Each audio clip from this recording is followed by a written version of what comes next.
I'm Rod Serling. You're listening to The Zero Hour. Suspense. I'm the Whistler.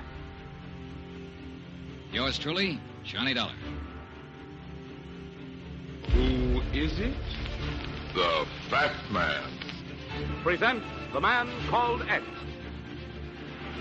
The Mysterious Traveler. Another journey into the realm of the strange and terrifying. I hope you will enjoy the trip, that it will thrill you a little and chill you a little. So settle back, get a good grip on your nerves. Where are we going? You'll find out when we get there.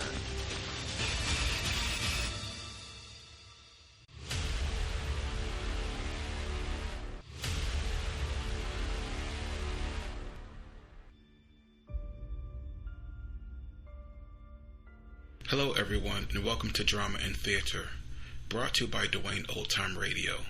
Drama and Theater features some of the best programs from the golden age of radio, including Escape, The Fat Man, Suspense, The Whistler, Zero Hour, Yours Truly, Johnny Dollar, and many, many more. Before we start today's drama, if you enjoy what I'm doing, let me ask you to subscribe to my channel. Subscribing is 100% free, and you will receive notifications on new posts. Lastly, if you have a moment, write a short 1 or 2 sentence review or give a rating on your preferred podcast service. And now, on to the drama, and thank you for your support as always. August is here, which means CBS Radio Mystery Theater is here. 73rd episode, 73rd episode, titled Strange Company, aired April 11th, 1974. Excuse me. Then Only the Dead Remember. Only the Dead Remember. The 74th episode originally aired April 15th, 1974. The CBS Radio Mystery Theater presents...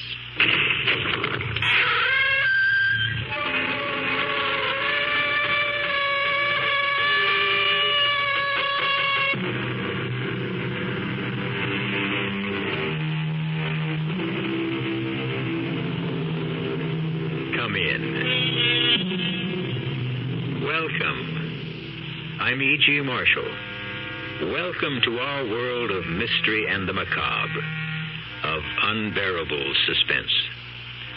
Sit back and lend us your imagination for a while. We'll do some remarkable things with it.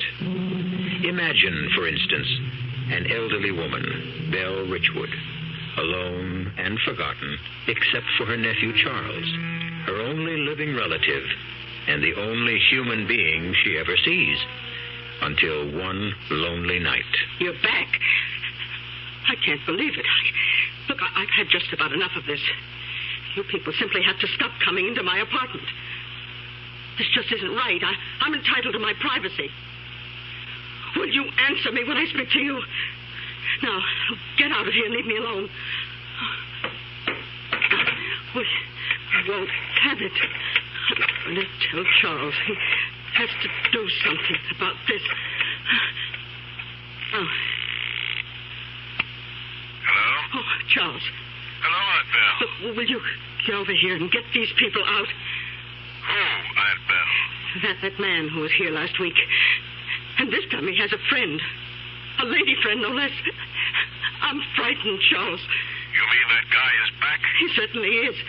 With this strange woman. Oh, hurry, Charles, please.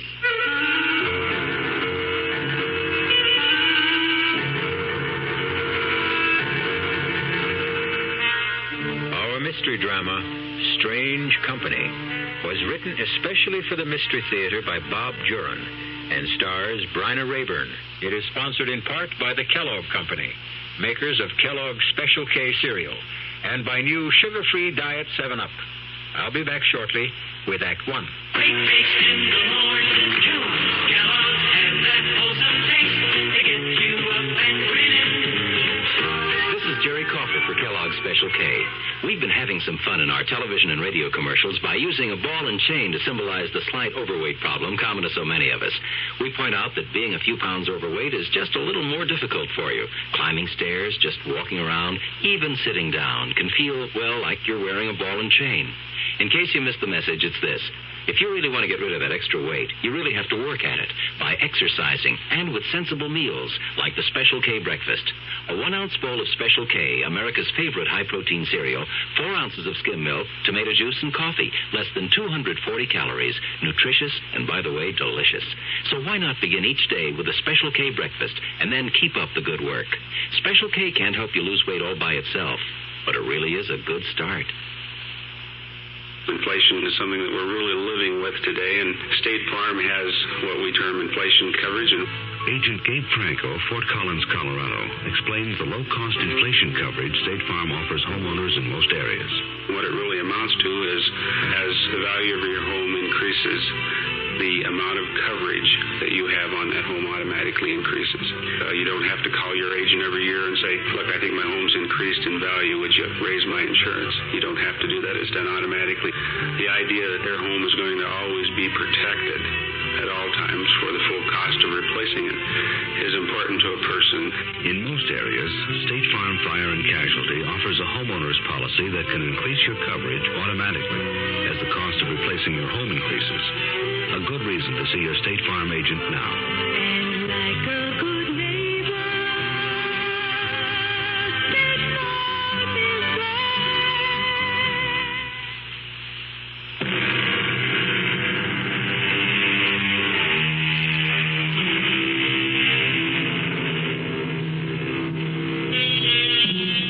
As we grow older, very often our fears darken, our anxieties deepen, and our thoughts indulge in some strange tricks. Belle Richwood and her sister Julia lived their whole lives together, almost recluses, until the neighborhood around them deteriorated to the point where their nephew Charles was forced to move them from the city to a peaceful apartment in the country. But for Belle and Julia, there was to be no peace. Hello? Oh, Charles, it's about time you answered. What's the matter now, Aunt Belle? Julia's fallen again. Can you get right over? All right, Aunt Belle. Cover her up. I'll be right there. Oh, for heaven's sake, hurry up. She's not moving this time. I think she's unconscious. Julia's fallen again. Third time this week. Charles, Julia simply has got to go to a nursing home. Whether Belle likes it or not, she can't take care of Julia anymore, and we can't go on like this. I know, Linda, I know. What are we going to use for money? All they've got is their Social Security. And I'm so deep in hock myself, I can't pay for a nursing home. Well, I'm sick of you running over there at all hours to pick Julia off the floor or get her out of a bathtub. She's too old to be getting into a tub anyway. I'm fed up, too. I don't see why you bothered with them after your mother died. I'm their only blood relative. I had to get involved. Well, go pick Julia off the floor. And hurry back. Dinner's almost ready.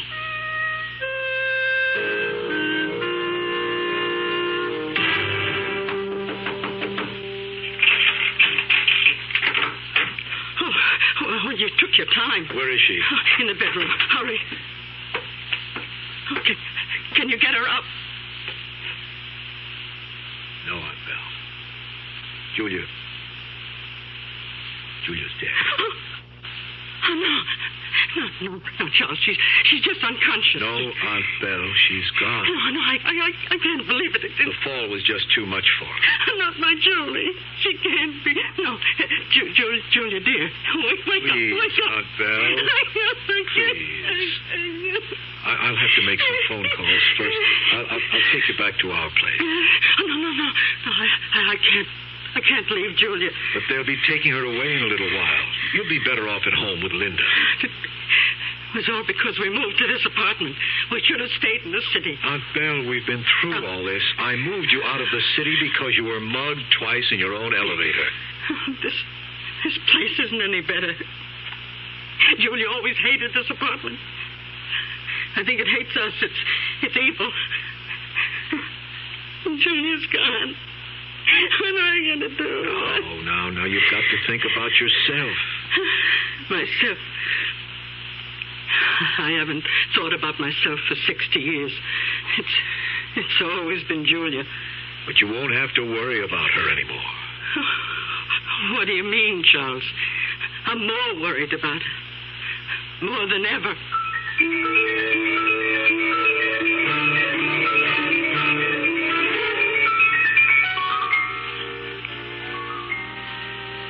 It's time to leave, Aunt Bill.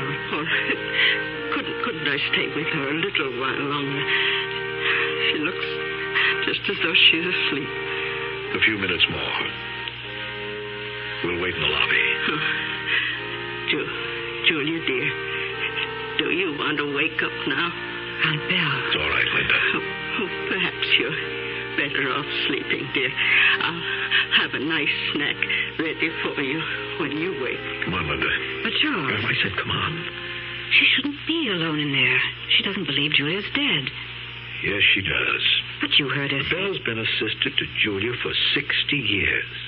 And a mother for 10. It'll take her time to get over Julia's death. Gives me the chills. Don't worry about it. I suppose we'd better go now. You'll have to be getting back to work. I'm not working today, Aunt Belle. I got the day off. You're coming back to the house with us. Charles, I have to settle with you about the funeral expense. I'll take care of them, of course. Plenty of time for that later. Now, I want you to watch your head. Oh, That's it. Thank you, Charles. Yes, I'm in. Well, Linda, would you want her any more rational than that? I suppose not. What a relief.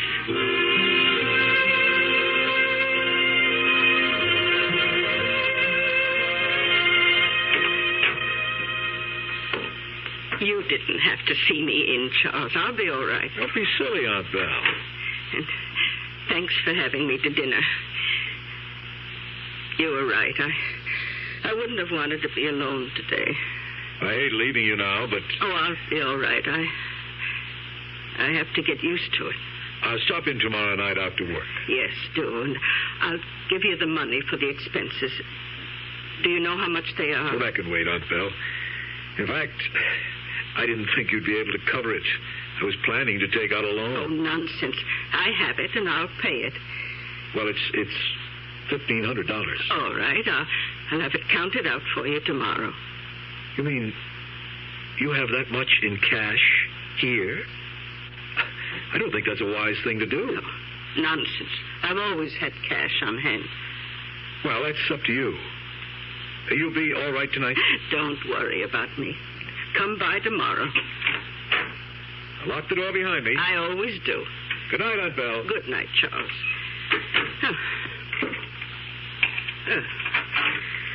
I wonder if there's any ginger ale in the refrigerator. Oh, that reminds me. I wanted to tell Charles. Charles! Oh, he's gone.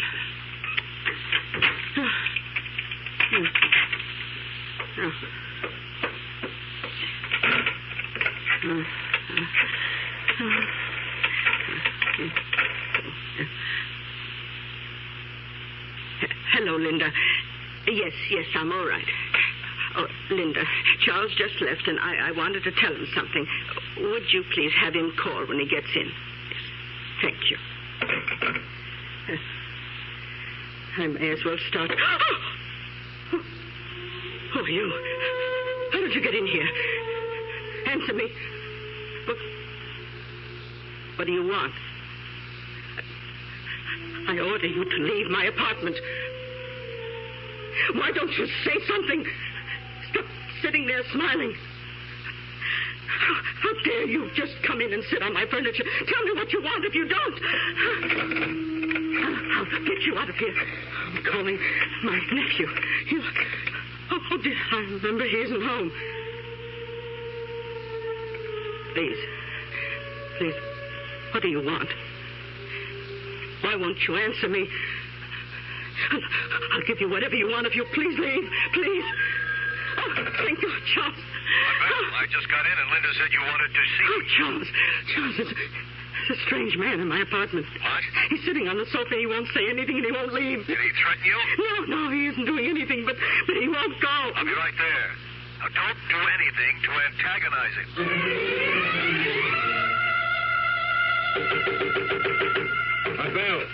Aunt Belle! Oh, Charles, thank you for coming. Where is he? Oh, he's gone. Oh, thank God for that. I called the police. But how did he get in? Tell me what happened. I don't know. I put the chain on the door after you. Then I called Linda, and when I turned around, there he was. He must have been in the apartment when we arrived. In the bedroom or the bathroom, maybe. He must have been. I certainly didn't let him in, but he left in a hurry when he heard me talking to you. Well, I'll check the rest of the apartment just to be sure. No, I'm more mad than scared. The nerve of him just sitting there smiling, not saying a word. I'll get it. Mr. Gordon? Oh, yes, come in, officer. You reported a prowler? Yes. This is my aunt, Miss Richwood. Just a few questions. You say he was here in the apartment? Yes, sitting right on that sofa. I think he was hiding here when we came in, officer. We had just got back from the funeral of Miss Richwood's sister. What time was that? About 9. And you didn't see him then? No. Tell me, Miss Richwood, what did he do? Or say? Did he threaten you? No, he wouldn't say a word. He just sat there smiling. And when did he leave? Well, when my nephew called, that must have scared him off, because when I turned back, he was gone. All right, Miss Richwood. We're searching the rest of the building. We'll put out a bulletin on him. We'll call you if we find a suspect. We'll need an identification. Yes, of course. Good night now. Good night, officer, and thank you. Aunt Belle, now you've got to come home with me. You can't stay here alone tonight. Oh, I have to stay here, Charles. I don't dare leave the apartment. Not if someone's getting in. But then I'll have to stay with you. Oh, no, you don't. No, I'll be all right. Now that we know there's no one here. Well, I hate... I'll lock the door. No one will get in. And with the police around, I feel doubly safe. Okay, Aunt Belle. But I'll call you when I get home, and I'll be in after work tomorrow. Oh, yes. Do come by, Charles. I'll have the money for you, for Julia's funeral. Aunt Belle, your money, could this guy have taken it? Oh, I don't know. He didn't seem to. Oh, dear. Where'd you have it? In the bedroom. I always thought this was the safest. Oh, thank heaven. Oh, it's here. You're sure? All of it? Well, the suitcase is here. He couldn't have known. Oh, yes. There's no money missing. Good grief. Oh, it's all there. I'm not worried, Charles. That man won't be back. But, Aunt Belle, all that money... Oh, don't worry, Charles. I'm going to hide my money in a different place, just in case. Charles, it's time Belle went into a nursing home, or at least a home for the aging. That man last week could have killed her. She shouldn't be living alone. She's doing all right. She's doing all right. And what about us? I'm sick of sharing you with them. Oh, her now. For 2 years, you've been nursemaid to Belle and Julia. Linda, it had to be that way. I'm sick of it. I'm sick of everything. And if you won't put her in a nursing home, I'll leave you, Charlie. No, you won't. You just see. Belle's not going to a nursing home, Linda. Those homes cost money. The state takes care of old people who don't have money. But Belle has money, Linda. Lots of it. What do you mean, lots of it? A suitcase so full of hundreds she can hardly close it. I saw it that night the man got in. She opened it in front of my eyes and counted out the $1,500 for the undertaker. So great. She's got some money. She can afford a nursing home. Oh, no, Linda. I'm not going to see that money go into a nursing home. That money is going to be ours. You mean we're in her will? She hasn't got a will. But she's got a suitcase full of money. And I'm her only next of kin. So? What good is it to you? I'm the only one who knows it's there. When she dies, Linda, that money is ours. The way I feel now, every cent she spends is coming out of my pocket. But she might live for years. She might.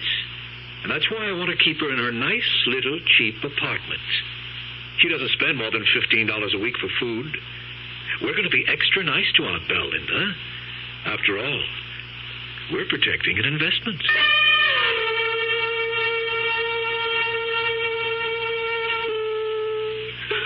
You're back. I can't believe it. I've had just about enough of this. You people simply have to stop coming into my apartment. Get out of here and leave us alone. Well, we won't have it. I'm going to tell Charles he has to do something about this. Oh.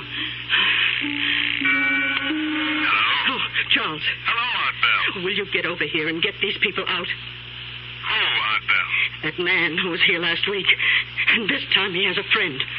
A lady friend, no less. Aunt Belle, you mean that guy is back? He certainly is, and with a strange woman. I'll be right over. Oh, please do. They're upsetting Julia terribly.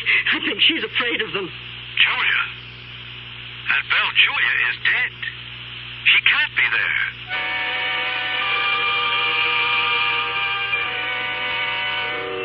Strange company indeed. That suspicious man is back, and with a lady friend. An accomplice, no doubt. It's not easy being alone and old and rich. But Julia, that sort of thing doesn't happen. Belle must be imagining things. I'll be back shortly with Act 2. Oh, somebody's been drinking my sugar-free diet 7-Up, and it's all gone. Oh, actually, I saved a little. Oh, a bear! Hiya, Goldie. What's brewing? That's Miss Goldilocks to you. Oh, come on, kid. You mean you don't remember me? The cottage, the 3 chairs, the porridge? Baby bear! In the fur. Been a long time, Goldie. But baby bear... Just call me BB. You drank all the sugar-free diet 7-Up, and I have to conduct another diet drink taste test today. Well, yeah, I saw the sign on the door, a professional taste tester, huh? But how can I conduct my taste test now? Why bother? I tried those other diet drinks, too. You'll notice there's still plenty of them around. Why not ask me? Well, okay, BB. Tell me, why did you drink all the sugar-free diet 7-Up? I like the taste. Light, fresh, natural. Sugar-free diet 7-Up is definitely unbearably delicious. Mm-hmm. Orange or Glad? Glad is what happens when you use Dial soap. Orange or Glad? It starts right out with a clean, fresh scent that's like nothing else. Orange or Glad? To get you going, clean and fresh. Orange or Glad? Orange or Glad? Orange or Glad? Orange or Glad? Orange or Glad? Orange or Glad? Orange or Glad? Just to be. Orange or Glad? Dial washes away the cause of odor on your skin. Orange or Glad? You just can't buy a better deodorant soap than Dial. Orange or Glad? And that's saying something. Orange or Glad? Orange or Glad? Do you Dial? Orange or Glad? Do you Dial? Orange or Glad? Orange or Glad? Do you Dial? Orange or Glad?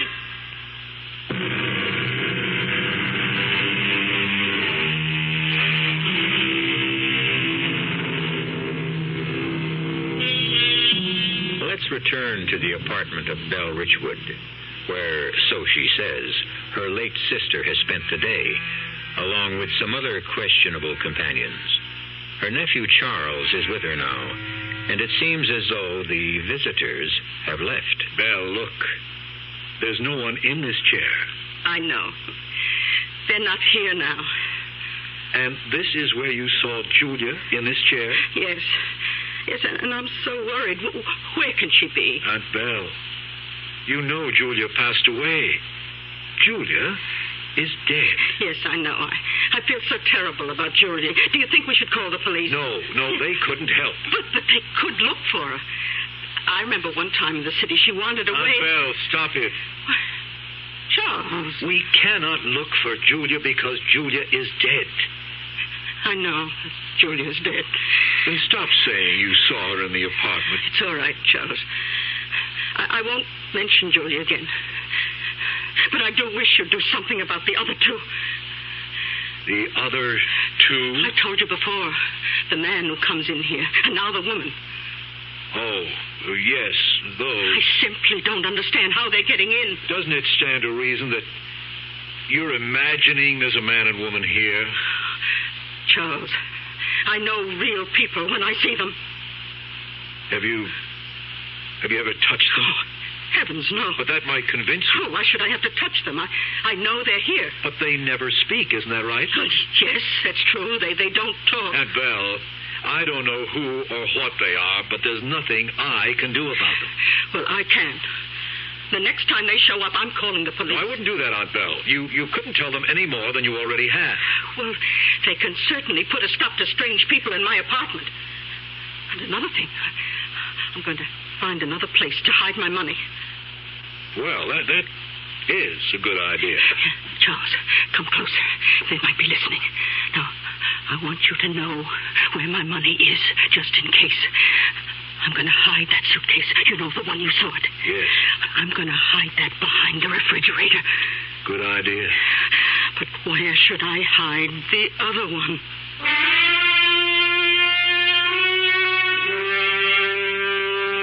Two suitcases full of money? And who knows if that's even all. You see why I want to keep things just as they are?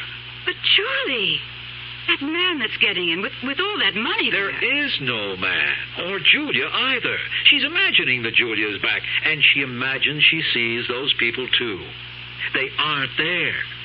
Oh, it's just one of those things that comes with age, hardening of the arteries or something like that. It does things to the brain.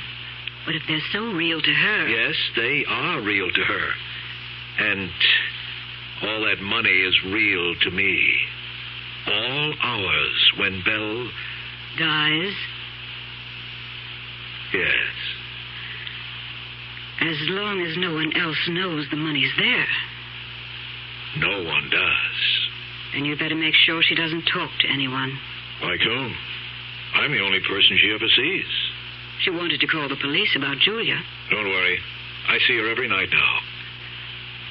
I'll keep her under control.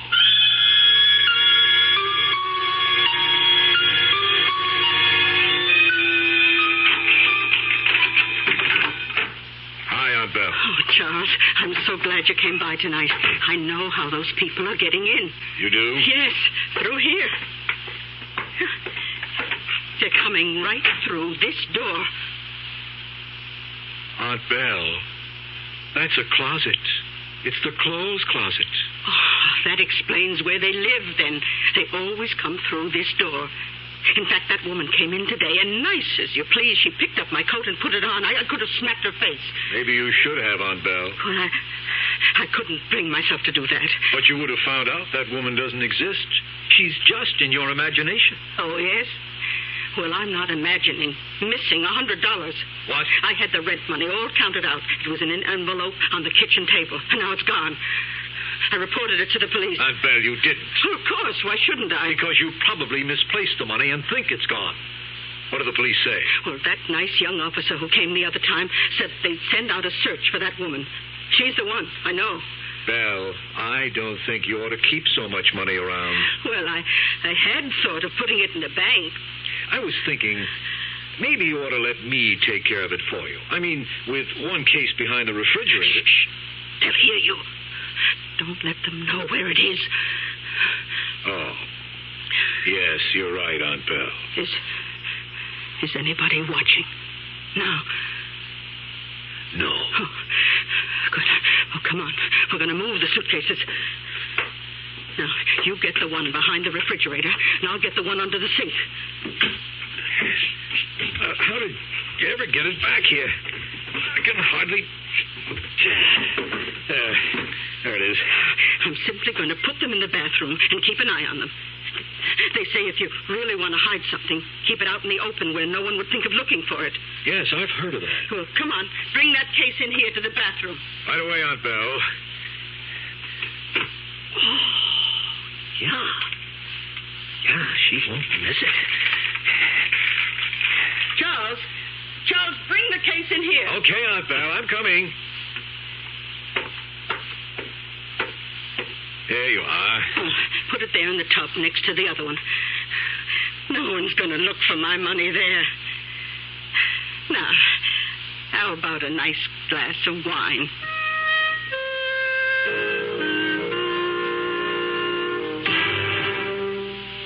Good boy, Charlie. Now you're using your head. She'll never miss it. But if she does, we know who to blame it on. A bunch of people who don't even exist. The only thing that worries me... What? They exist for her. They're real to her. Well, so what? She count her money every day? She probably will now. Like you said, Charlie, you're her next of kin. The money's ours anyway when she dies. We're just taking a little advance. I ordered that bracelet I've been wanting at Wilson's Jewelers. But if she finds any more missing, she might go to the police. Well, then, why don't you get there before she does?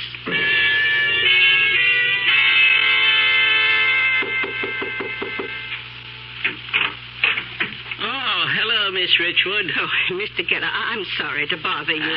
That's what superintendents are for, Miss Richwood. And you don't bother me a tenth as much as some of the other people in this building. Mr. Geller, I wonder if you'd mind coming upstairs and getting rid of those people. I can't seem to make them leave this time. People? What people? Why, all those people in my apartment. Oh, sure. I'll throw them out. Come on. I really hate to bother you, but my nephew's at work, and I'm afraid to call the police again. I don't want strange people in my building, much less in one of the apartments. Don't worry. I'll get them out.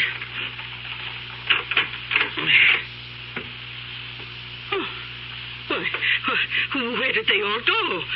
You're sure there were people here, Miss Richwood? Oh, yes. Yes, I'm not crazy yet.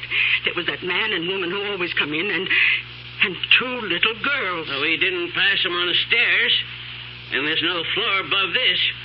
How could they get out? Oh, but now my sister's gone, too. Oh, do you think they took her with them? Oh, this is terrible. How am I going to find Julia?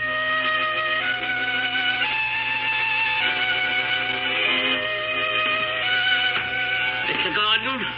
Yes? Oh, hello, Mr. Geller. Mr. Gordon, this isn't my business, really, but I don't think your aunt ought to be living alone. What happened? She called me up today to throw some people out of her apartment. And there wasn't anybody there? That's right. And then she started looking for her sister. Yes, she shouldn't be living alone. I'm trying to get another living arrangement for her. I think that's a good idea. I wouldn't want her to be embarrassed, you know, by other tenants. I know. Just thought I'd mention it. Oh, yes. Thank you, Mr. Geller.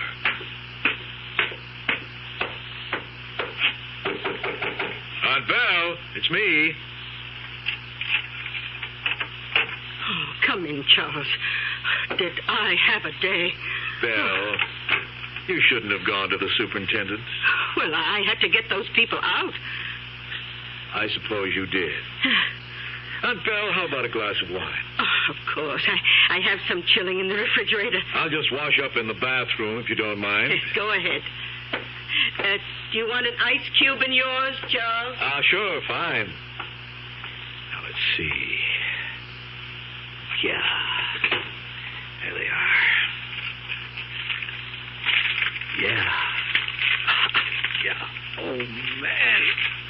Charles, what are you doing? I'll be right there, just drying my hands. I didn't get a chance to wash up at the shop. Oh, well, sit down and have your wine. I've got something important to tell you. Yes? I've been robbed. What? $1,000 gone from one of my suitcases. No. Now, I had a feeling something was missing, and I counted all the money in that particular case. $1,000 gone. Are you sure? Maybe you didn't count it right. Oh, no, I counted it twice.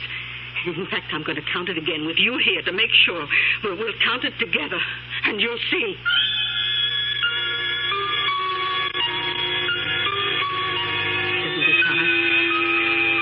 $7,600. Well, that's right. But it should be $8,000, even with that $1,000 gone. You mean there's more missing? Yes, 400 more. I just don't know what to do. I'm running out of hiding places. Those awful people. Aunt Belle, why don't you let me take care of it for you? You? Yes, I'll keep the suitcases. They'll be safe with me. Those people are stealing from you. You can't keep all that money around anymore. Oh, yes, you're right, Charles. I've never done this before. But on Friday, I'm putting it all in the bank. Oh, don't let her, Charlie. Keep things just as they are. I need another $2,000 for Wilson's Jewelers by Saturday. I'll stall her, don't worry. Even if I have to kill the goose that lays the golden eggs.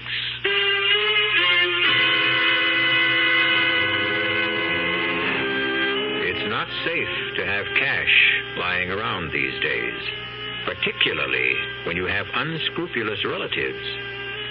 Strange how the smell of money can drive people to acts they'd never dream of committing.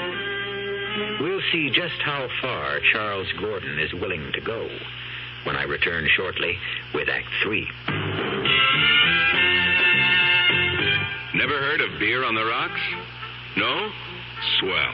The people who brew Budweiser never have thought ice in your beer was such a cool idea anyway. If you only knew how ice cuts down the head and waters the taste. Oh, a chilling thought. A downright tragedy with Budweiser especially. Budweiser is the king of beers. The only beer in America that's beechwood aged, naturally carbonated, which means Bud brews its own bubbles, tiny ones, over a dense lattice of beechwood strips. The beer ages the best way, the right way, naturally. But add an ice cube and bloop, there goes all that extra effort. So if you forget to cool enough Bud, skip the cubes and put your Budweiser on ice for a while, on the coldest shelf in your refrigerator. Even if the wait does frost you a little, it'll be worth it. Anheuser-Busch, St. Louis. Growing a lawn and garden is really satisfying. You help create something where there was nothing before. And what you create is good to look at or good to eat or both. Hi, Frank Lieber here for True Value Hardware Stores. They have a wide selection of True Temper tools to help you get those green things to grow. You can take your pick of 4 tools designed for close-in gardening work for just $1.99 each. Get a regular trowel, a 3-time cultivator, a transplanting trowel, or a dandelion digger. All 4 have chrome-plated finishes and finger-molded grips, just $1.99 each. True Value Hardware Stores have True Temper tools for big jobs, too. A round-point shovel with a hollow back blade and a long ash handle, just $5.44. And a lawn rake with 22 spring steel teeth and a 52-inch handle, just $3.99. This spring, you can get help getting things to grow. See the True Temper tools at your participating True Value Hardware store. Check the yellow pages.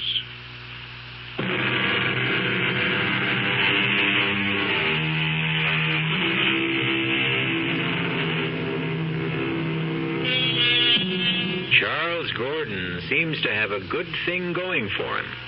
An almost unlimited supply of cash, thanks to his aunt and a few suspicious visitors. But now Belle threatens to spoil all that by putting her money in the bank. And Charles did say he was going to protect his investment. Charlie, you wouldn't kill her. I'll find some way to stop her from putting that money in the bank. That's not what you said. You said kill. So I said kill. I didn't mean it. Now get off my back. Look, Charlie, I want that money as much as you do. Just let me handle it, will you? And shut up. What are you doing? Protecting our investment.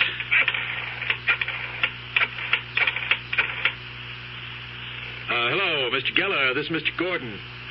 Miss Richwood's nephew. Fine, thanks. I hate to bother you, but I wonder if you'd mind running upstairs and seeing if my aunt is okay. She doesn't answer the phone. No, and she wouldn't be in bed at this hour. Thanks, I'll wait. Charlie, you've got something going I don't like. That was an outright lie. A white lie? I want him on my side. What do you mean, your side? I've been thinking about this a long time. Now, just leave it to me. Yes. Oh, yes, thanks, Mr. Geller. Was her door bolted with a chain? Good. Well, thanks again. I wanted to be sure she was okay. She wasn't feeling too well when I left her tonight. Thanks again. Goodbye. Okay, Charlie. I won't ask any more. Stop worrying, Linda. Tomorrow I'm going to see Aunt Belle and persuade her not to put her money in the bank. It's as simple as that.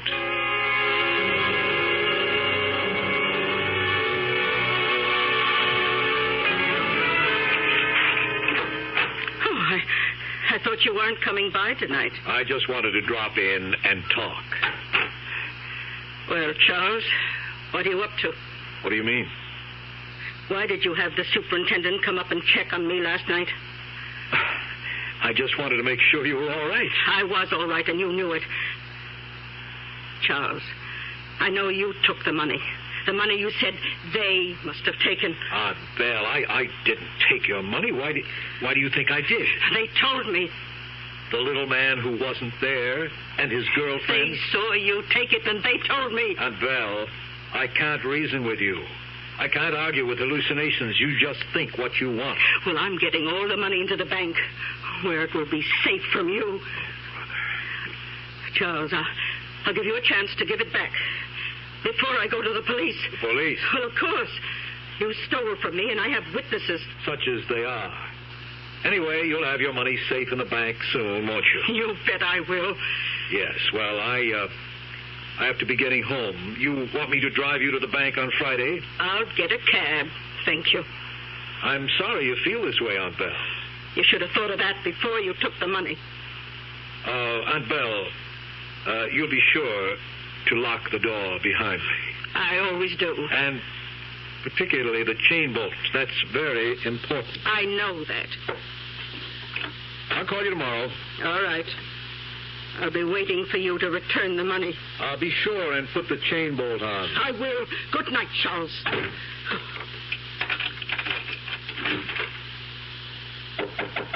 Aunt Belle, it's me. I forgot something. What? Open the door, but keep the chain on. I just want to tell you something. Don't take the chain off. What do you want? Pleasant dreams, you old witch.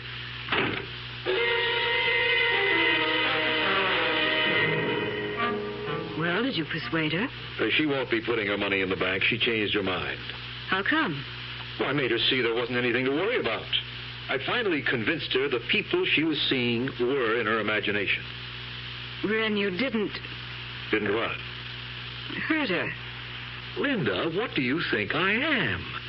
Would I hurt a frightened old woman, much less my own aunt?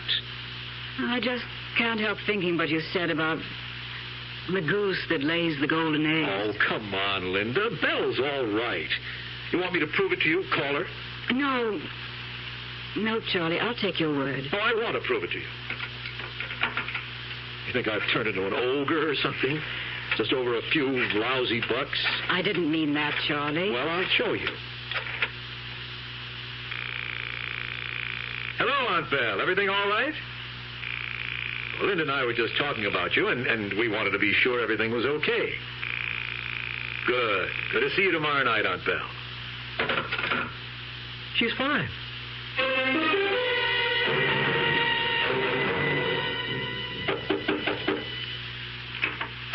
Oh, hello, Mr. Gordon.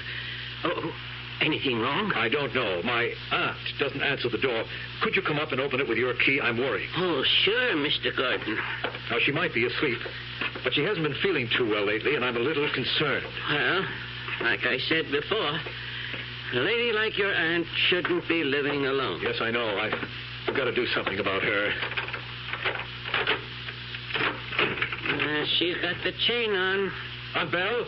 Mr. Gordon, look.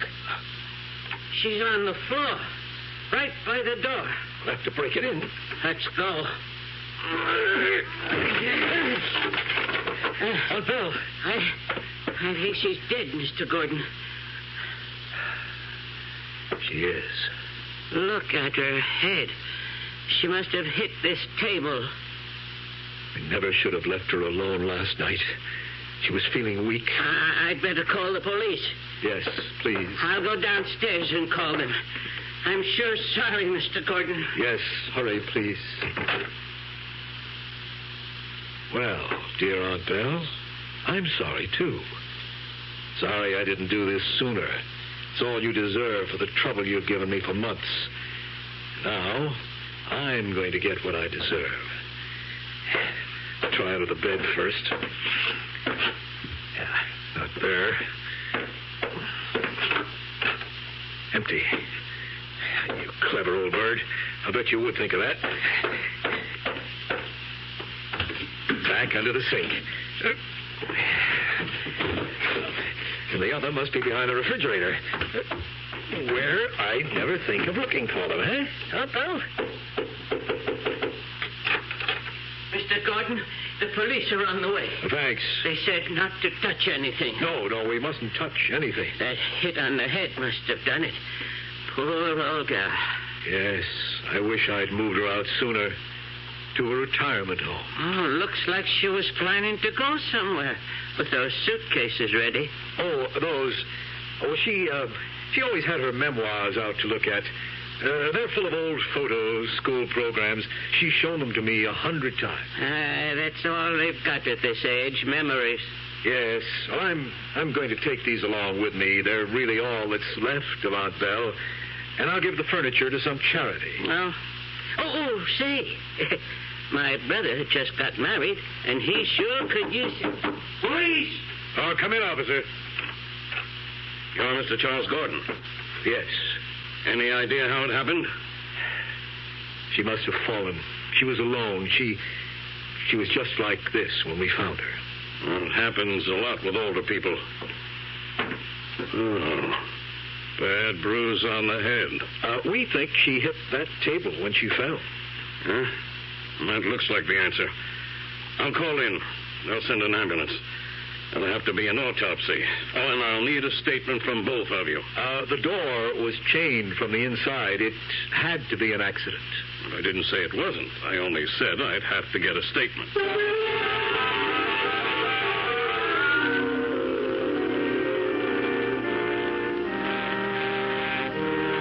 She's at peace now. Charlie, I feel nervous about all that money back at the house. Why? No one knows it's there. No one knew she had anything. And little by little, I'm going to bank it, invest it, slowly, so nobody gets suspicious. I'm still nervous about $90,000 in the fireplace chimney. Oh, come on, Linda. I'll take you home. I'm going to Belle's apartment and pack up her personal things. Okay. But don't be all afternoon. I don't like being alone with all that money.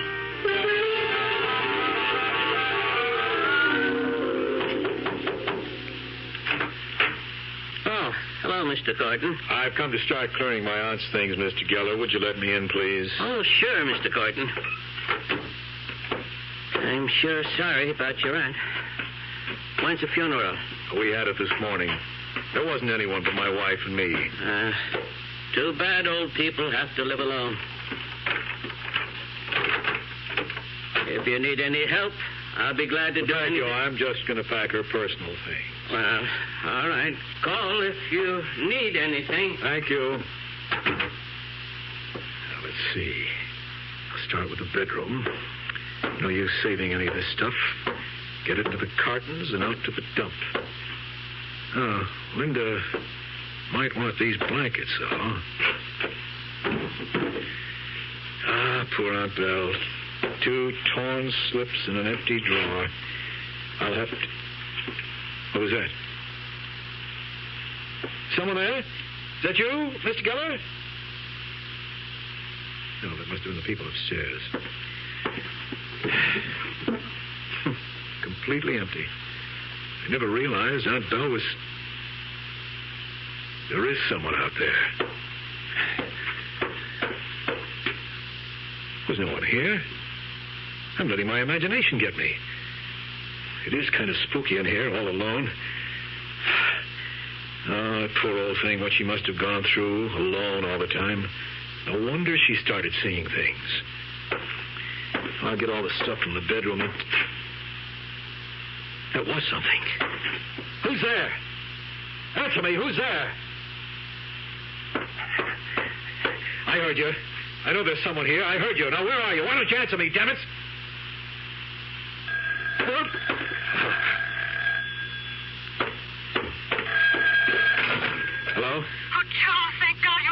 Linda.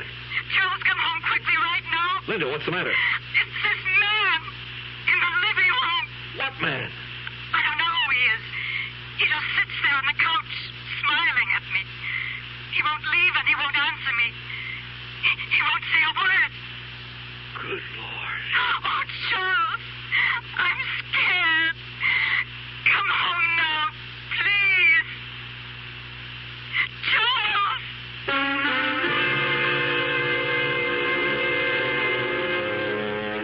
Funny how word gets around when there's money hidden somewhere. It looks as though Charles is in for some strange company of his own. But then, that sort of thing doesn't happen. Linda must be imagining things. I'll be back shortly. People can reach, people can touch, people can help, people so much. This is Paul Newman speaking. I want to tell you about one of the most courageous actors I know, Bill Gargan. At the height of his very successful career, Bill lost his voice to cancer of the larynx. Naturally, everyone thought Bill was through as a performer.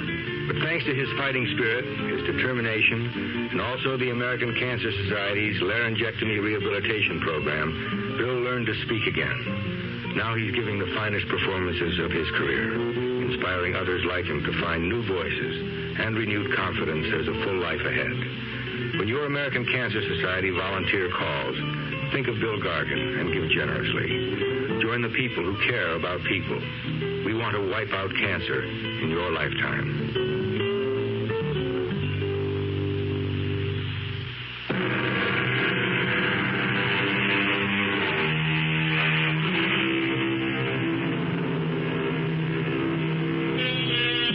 The imagination is a curious thing.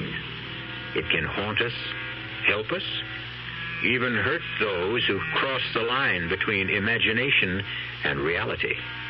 Imagination, the stuff of which dreams and radio mystery theater plays are made. We hope we've teased yours with tonight's story and hope you'll be back for more. Our cast included Bryna Raeburn, Laurie March, George Petrie, and Gilbert Mack. The entire production was under the direction of Hyman Brown. And now, a preview of our next tale. There are no such things as ghosts. I'm just imagining things. But I see you. I see you. Now, don't hurt me. Whatever you are, please, stay away from me. You want me to leave the house? I will. If that's what you want, I'll go right down the stairs, walk out of the house, and never come back. Is that what you want? Please. No! Don't touch me! Let me out!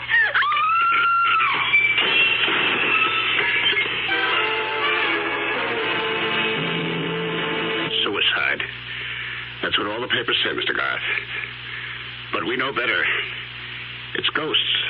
That house is haunted. Radio Mystery Theater was sponsored in part by Anheuser-Busch Incorporated, brewers of Budweiser. This is E.G. Marshall inviting you to return to our Mystery Theater for another adventure in the macabre. Until next time, pleasant dreams.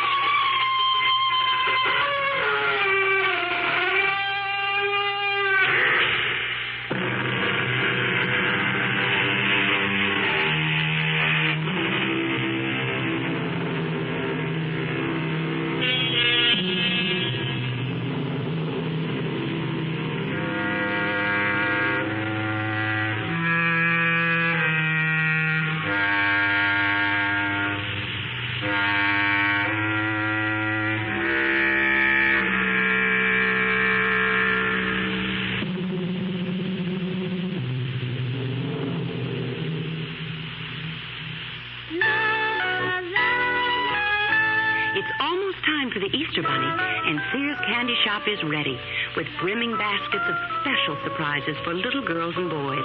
Baskets laden with sweets and super surprises, all filled in the candy shop so they're always fresh. from $2.99 to $29.95. There's a bevy of the bunny's friends, too. Plush Easter toys from $2.49 to $8.99 in the candy shop at Sears. You're listening to the sports voice of the Great Southwest, KRLD.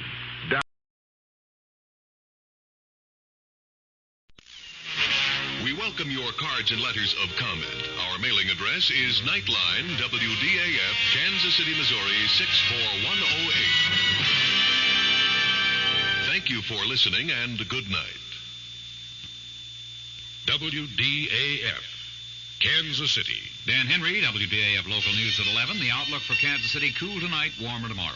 Kansas City, Kansas firemen and police are hopeful their efforts to recover a car and its driver from the Kansas River will be successful tonight. Witnesses say they believe the car that careened through a guardrail and off the south side of the Central Avenue Bridge early this evening contained only the driver. Firemen believe they have hooked the car several times with their grappling hooks, but at last report were having difficulty in maintaining sufficient hold to raise it from the river's depths. Jackson County Executive George Lear says he is hopeful his new middle ground proposals offered to union teachers and the Kansas City School Board this evening will be accepted by both sides in time for the school opening ordered by Superintendent Robert Medcalf this Thursday. We had long discussions over the weekend and last night, and I think the teachers have been very reasonable in this regard. There were some things in there that they wanted that are not included in this proposal. There's some things in this proposal that the school district felt were too much at times. But News of the hour on the hour from American Information Radio. This is Merrill Muller in Los Angeles, and at this hour, publishing heiress Patricia Hearst is wanted by the FBI for questioning about the robbery of a Hibernia bank branch in San Francisco. An affidavit filed by the U.S. Attorney charged 3 other women members of the Symbionese Liberation Army with the actual robbery. But an FBI statement said Patricia Hearst may have been acting under a gun aimed by another person. The robbery netted just over $10,600, and in fleeing to 2 getaway cars, the robbers or their accomplices shot and wounded 2 elderly men. Correspondent Dick Shoemaker has more details from San Francisco. An FBI agent has said that a picture taken by a hidden bank camera shows what appears to be Patricia Hearst actually participating in the robbery. Apparently, Miss Hearst was holding a semi-automatic weapon. However, the FBI here in San Francisco is still not willing to say whether Patricia was acting of her own free will. The U.S. Attorney here in San Francisco, James Browning, said tonight if Miss Hearst was involved voluntarily, he will have no hesitation in issuing a warrant for her arrest. Dick Shoemaker, ABC News in San Francisco. Steel job deal challenged. That story coming up. All right, today we're going to make applesauce. Okay, keep your head back, Deidre. Don't depend on Deidre. You pin them this way with the pins going out, okay? Let's play some C's together and hear how they sound.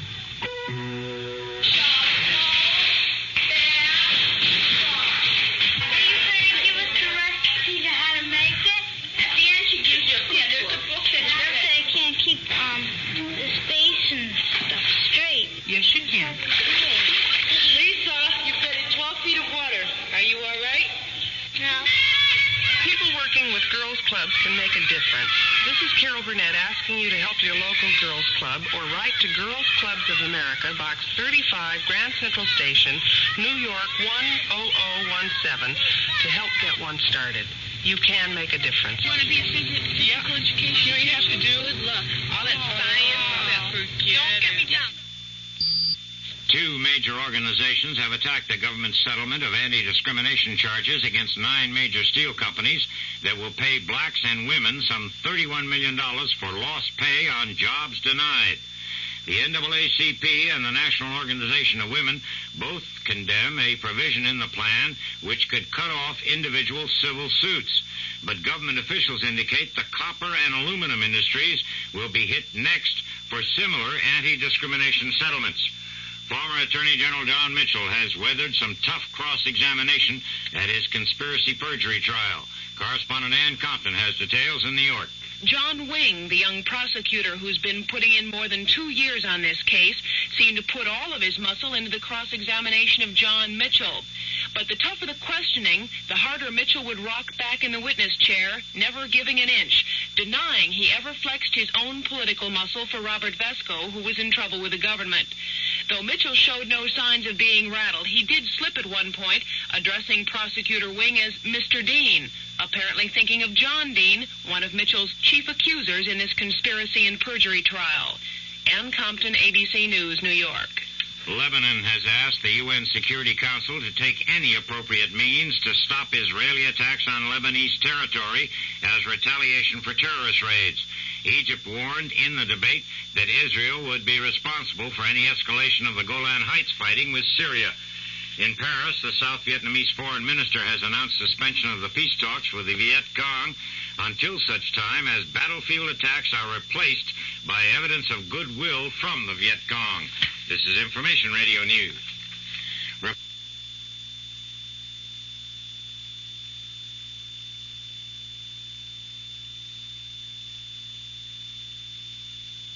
From the Kurt Murr Sports Desk, rain has washed out the opening round matches in the River Oaks tennis tournament in Houston, so all of those, plus tomorrow's, have been gathered into one bunch. All 16 of the opening round matches have been scheduled for tomorrow. The Kansas City Royals will play the Texas Rangers tomorrow and Wednesday. Steve Busby and Nelson Briles will pitch in that Texas series. St. Louis Cards lost to the Philadelphia Phillies tonight, 3-2, and East Tennessee State's Neil Cusack won the Boston Marathon today. The Kansas City outlook partly cloudy and cool tonight with a slight chance for showers and a low in the upper 30s. It'll be sunny and warmer tomorrow with a high in the 60s. Dan Henry, WDAF News.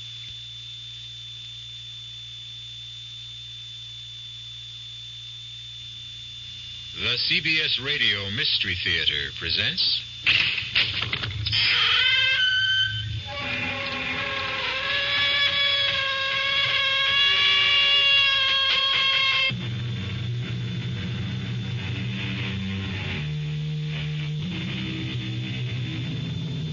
Come in. Welcome. I'm E.G. Marshall. Welcome to the sounds of suspense. Justice, the noblest creation and the highest ideal of man. The foundation of all religion and the cornerstone of every law. Justice, the birthright of every human being on the face of the earth. Justice, we're brought up to believe in it, to expect it. But what about those people who suddenly discover that for them, there isn't any justice? You just don't go around killing people, Eddie. But there are people who have to be killed. The war's over. It's been over for a long time. No, it isn't. Not for me. Eddie, you're home now. Don't you understand? What could we tell the police? The truth. We have no evidence. That's why we have to hunt them down and kill them ourselves, so that justice can be done. We can only have justice through the law. Okay. Tell me. Will the law give us justice? I just told you we have no evidence. Okay. No justice from the law. So where and to whom do we go for justice? Tell me that. Does that mean there isn't going to be any justice?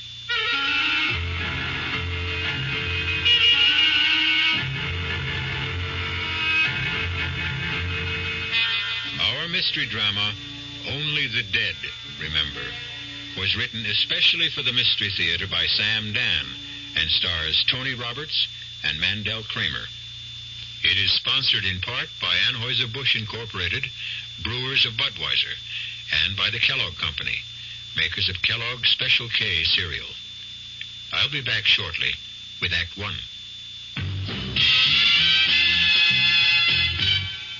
There's nothing wrong with drinking Budweiser sip by sip, is there? Well, the brewers of Budweiser think there's a better way. Sipping's fine if you're drinking wine. But Bud is the king of beers, a hearty drink. Look, rinse a 10 or 12-ounce glass with cold water. Then open a can or bottle of Bud and pour it right down the middle so it kicks up a good head of foam. Now, take a big drink and then swallow big. No sips. That's how it should be done. More taste, more beer drinking enjoyment. Thanks to exclusive Beechwood aging, Budweiser has a smoothness that lets it go down especially easy. Sure, it's an expensive way to brew beer, but brewing beer right does make a difference. That's why, when you say Budweiser, you've said it all. Anheuser-Busch, St. Louis.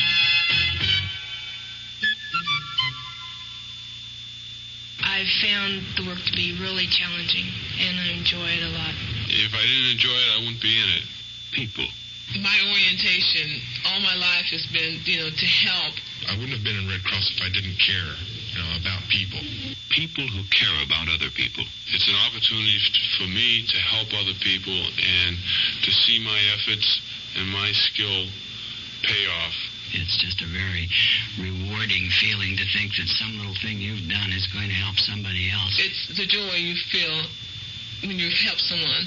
People who help other people. It's like anybody involved with Red Cross programs. They want to volunteer and they want to help. They are just that type of person who will go out of their way to do anything for anybody at any time, and it carries over to the work they do for the Red Cross. It's like they're there when you need them. The people who are the good neighbor. The American Red Cross. I think that anything you know in this world, if you don't use it when it's needed, what good is it?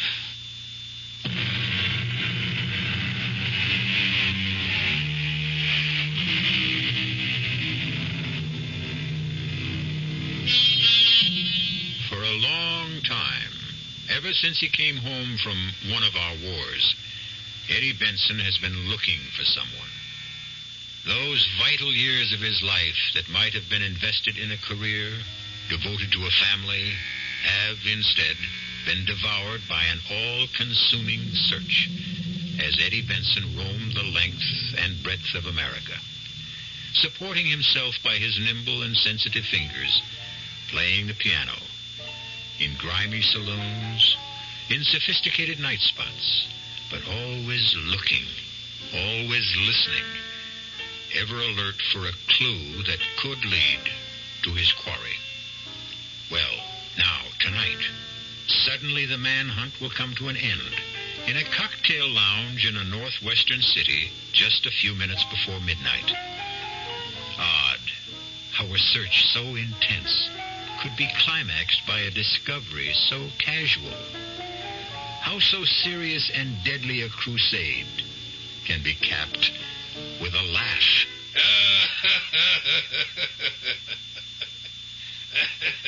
That laugh.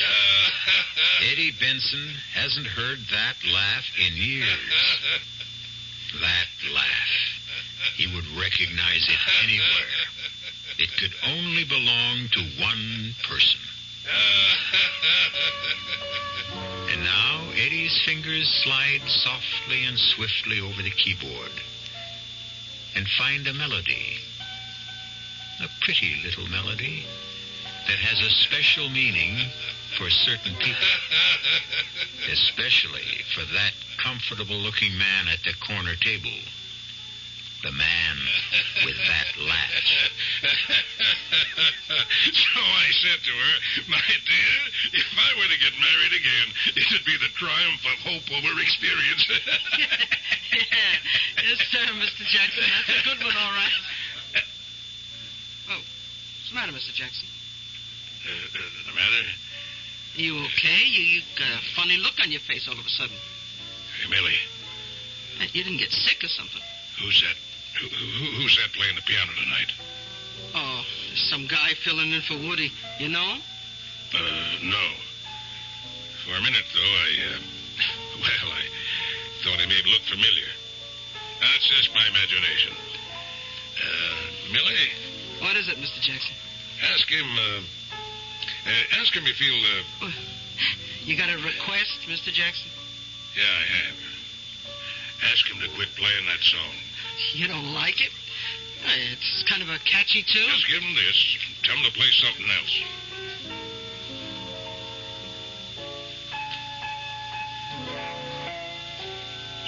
Eddie. You got a request? Request in reverse. A customer says to take this $10 and quit playing what you're playing now. What's this character's name? Jackson. R.J. Jackson. I see. R.J. Jackson. Does he, live around here? Oh, up on the hill. All kinds of money. Figures. Huh? It's funny, Millie. How it ends. Where it ends. There were times I thought it would never end. All these years, it kind of took over, you know. It became a way of life. Look, I wish I knew what you were talking about. No, you don't, Millie. I think I'll split. You mean walk out? You can't just walk out on the How'd you like to make $10? All depends. You keep the 10 spot, and as soon as I'm out of here, you go up to him, good old R.J. Jackson, see, and you say to him, Mother Hennessy's chickens are coming home to roost. You're kidding. Say it. You're $10 ahead.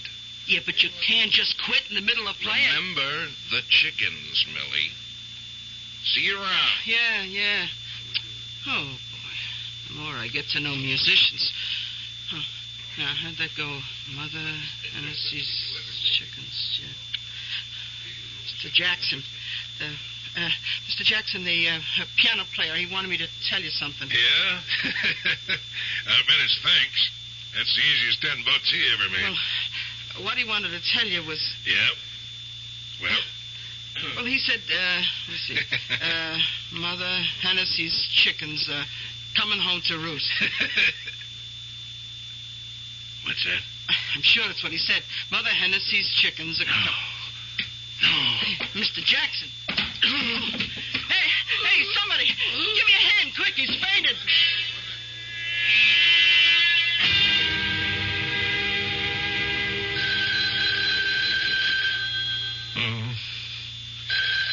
What? Oh, go away. All right. I'm up.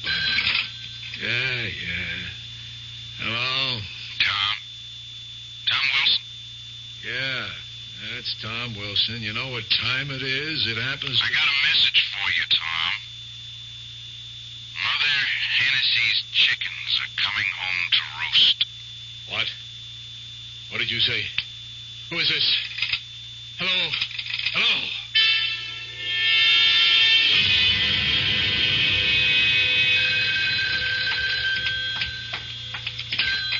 Hello? Is Bill Traynor at home?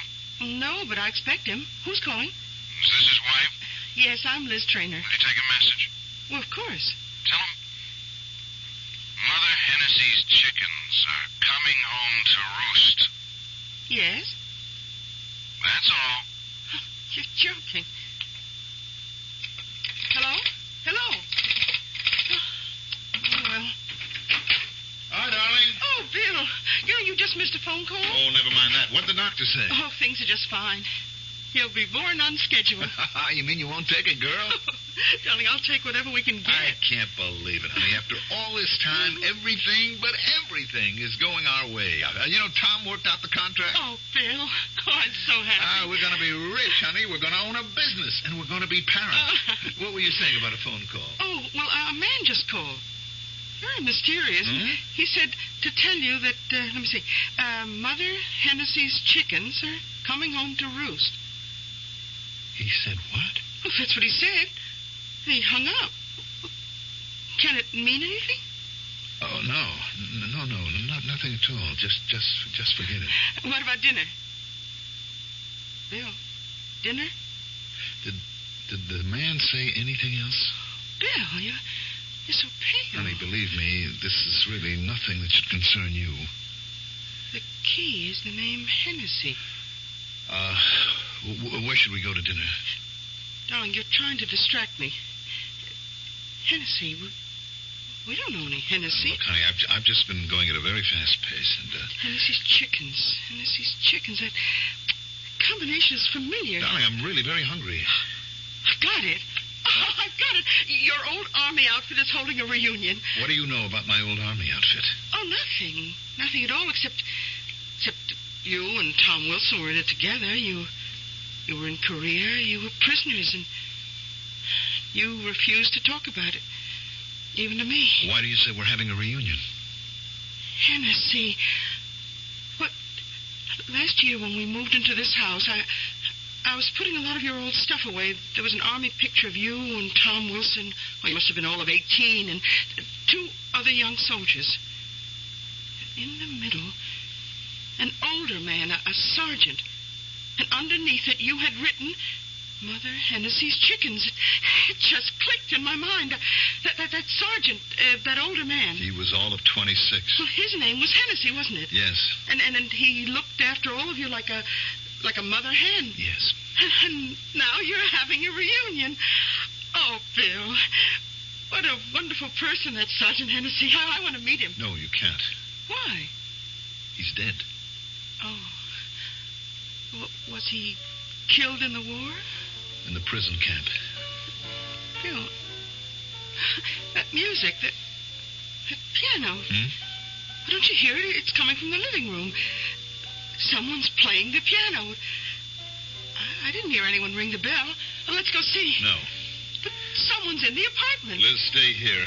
Bill. I want you to stay in the bedroom. Yes, but why? Liz, in all the years we've been married, I never asked you to do anything just because I said so. But I'm asking you now, please. All right, Bill. Just for a while.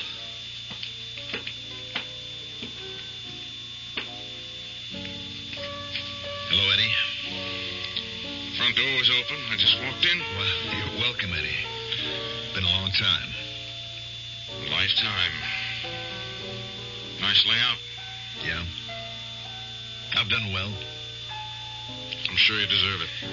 I went to school on the GI Bill, became an engineer. I always said you had the stuff, Billy. I'm going to own a good-sized electronics company. That's nice. Our old buddy Tom Wilson, remember him? Who could ever forget Tom? Well, he's drawing up the contract. He became a lawyer. What about yourself, Eddie?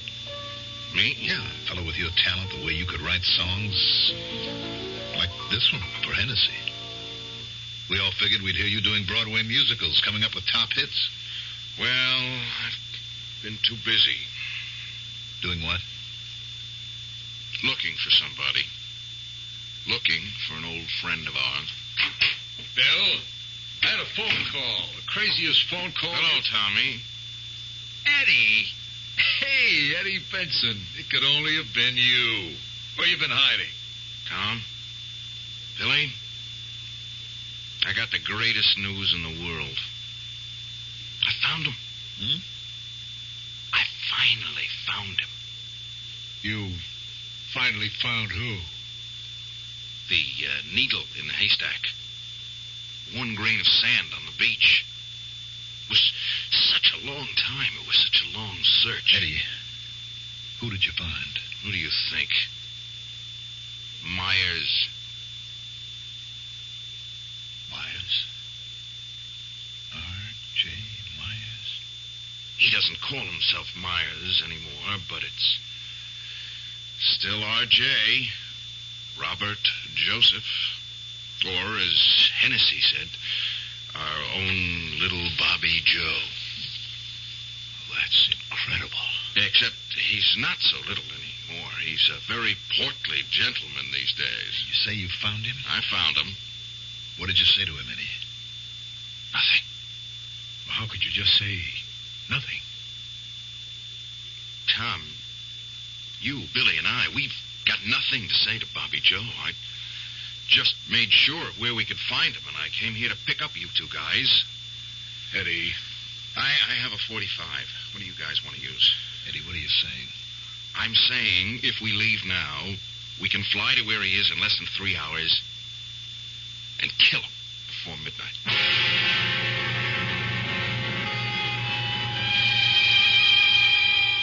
Kill. Into the pleasant, well-ordered, comfortable world of Bill Traynor and Tom Wilson, there suddenly intrudes a strange, terrifying, and ugly word. It's not a word of this world. It's a word that belongs to another world, a world of pain and horror, a world that they thought was dead and gone. We'll continue in that world when I return shortly with Act 2. Great taste in the morning. Kellogg's has that wholesome taste to get you up and grinning. This is Jerry Coffer for Kellogg's Special K. We've been having some fun in our television and radio commercials by using a ball and chain to symbolize the slight overweight problem common to so many of us. We point out that being a few pounds overweight is just a little more difficult for you. Climbing stairs, just walking around, even sitting down can feel, well, like you're wearing a ball and chain. In case you missed the message, it's this. If you really want to get rid of that extra weight, you really have to work at it by exercising and with sensible meals like the Special K breakfast. A 1-ounce bowl of Special K, America's favorite high-protein cereal, 4 ounces of skim milk, tomato juice, and coffee. Less than 240 calories. Nutritious and, by the way, delicious. So why not begin each day with a Special K breakfast and then keep up the good work? Special K can't help you lose weight all by itself, but it really is a good start. Who knows how to help you solve your shopping problems? Your Better Business Bureau knows.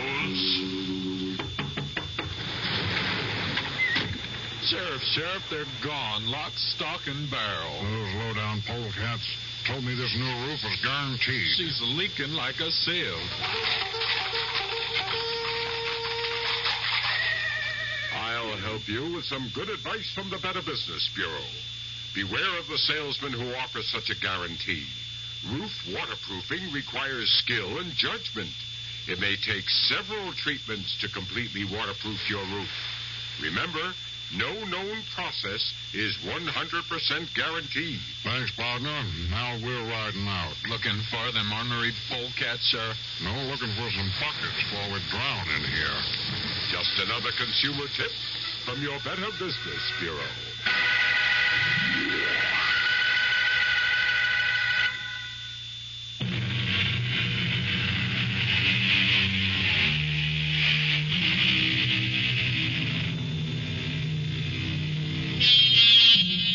When they were 19 years old, Eddie Benson, Bill Traynor, and Tom Wilson suffered and starved and froze in a prison camp in North Korea. Now it's a lifetime later, and to Tom and Bill, Korea is barely a dream. But Eddie Benson is still stuck deep in the nightmare, still determined to carry out a deadly promise they made to each other long ago. I thought you two guys would be glad to see me. Now we can keep our promise. What promise? Tom, you're kidding, aren't you? Bill, you remember the promise the three of us made? Well, do you? Yes. It was more than a promise. Eddie. It was an oath. Look, Eddie. No, you look, Tom. You look back at a mound of dirt in that prison camp in Korea. You look back and see three guys, we three guys, were kneeling next to that mound of dirt because it's Hennessy's grave. Look back and hear us.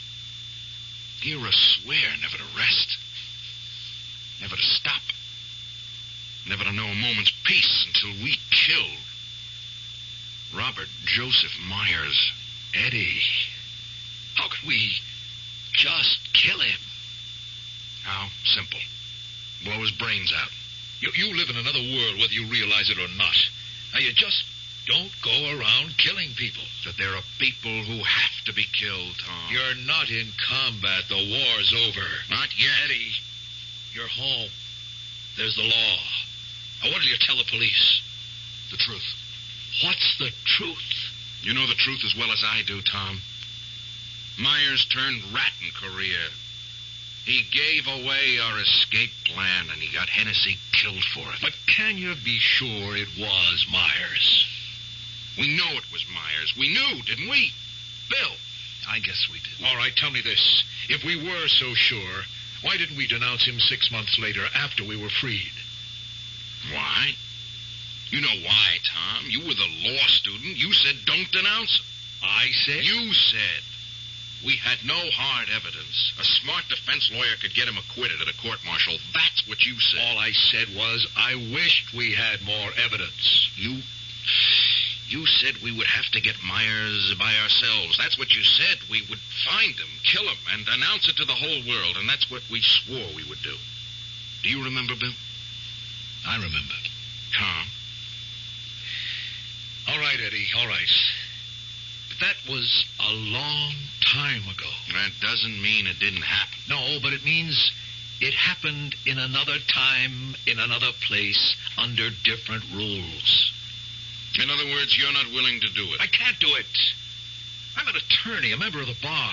I simply cannot be an accessory to a felony. Okay. Bill, what's your excuse? I'm not aware that I need an excuse. I spent my life looking for Bobby Joe so that justice could be done. Eddie, we can only have justice through the law. Okay. Tell me then. Will the law give us justice? We have no evidence. Okay. No justice from the law, then. Tell me, in that case, where and to whom can we go for justice? Well, does your silence mean there isn't going to be any justice? Eddie. Eddie what? Hennessy saved the lives of each of us more times than we can count. If it weren't for him, none of us would be around today. He was betrayed. He was murdered because of Robert Joseph Myers. Now, is that going to be the end of it? Eddie, there are certain realities. I know what you think, Tom. Bill, I want to hear you say something. I wish I knew what to say. You've got nothing to lose, Eddie. Yeah, that's what it comes down to, doesn't it? I'm just Crazy Eddie, the piano player. You guys, pillars of the community. Rich, respectable, gutless. Well, I'll do it alone. Eddie, there must be another way out of this. Tell me about it. Look, I don't want him to go unpunished either. But Eddie, what's wrong? Eddie? I don't know. Hey, Eddie, get me a drink of water. Tom, hold on, or he's going to pass out.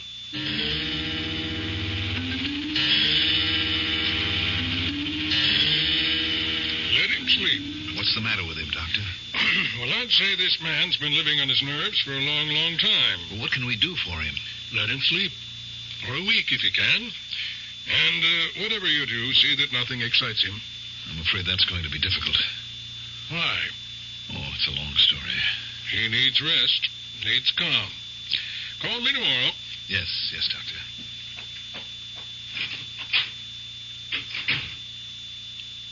Bill. Try to get some sleep, Eddie. I feel so tired. I'll just rest a while, okay? Sure. I never felt so tired, except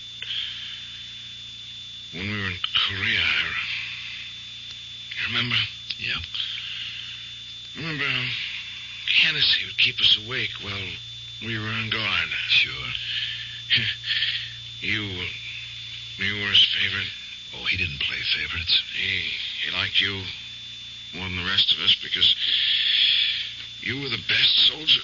Eddie, try to get some sleep.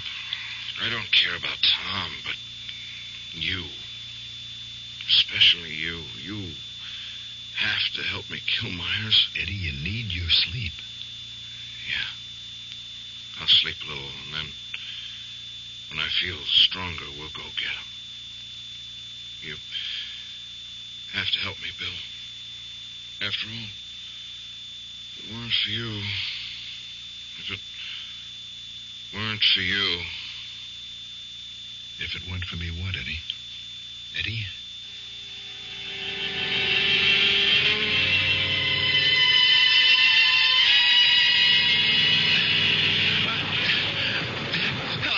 Help me, Sergeant. Sergeant Hennessy, get me out of here. Hennessy, help me. Please, don't leave me alone.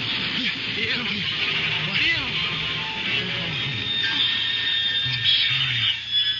I was having a nightmare. Darling, look, you just can't keep torturing yourself. Liz, what am I going to do? It'll be all right. No, Liz, whatever I do, it won't be all right. It won't. Oh, surely you just can't. Just can't what?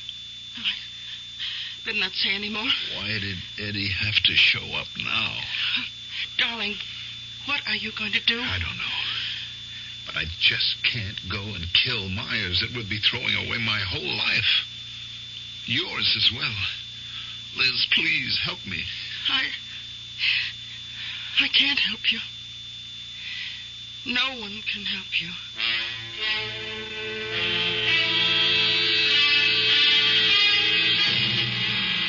It's all set. We have the closing tomorrow. You'll own a factory, Bill, my friend. Yeah. Is Eddie better? Yeah, he's sitting up now. He's getting an appetite. In a couple of days, the doctor says he can be out of bed. You know what we have to do, don't you? We have to get word to Myers somehow. I don't like this any more than you do, but we have to warn him to keep out of sight for a while. I suppose. Has he told you where Myers is living? No. He won't even tell me what name Myers is using. Why? I don't think he trusts us, Tom. He thinks we betrayed him and Hennessy. Bill. Look, Tom, what's the use? In a sense, we have betrayed Hennessy. We've even betrayed ourselves. It's all part of what you have to do to live. And we must find out where Myers is. Eddie won't tell me. He might tell me. I'll get it out of him somehow. We'll save him yet, in spite of himself.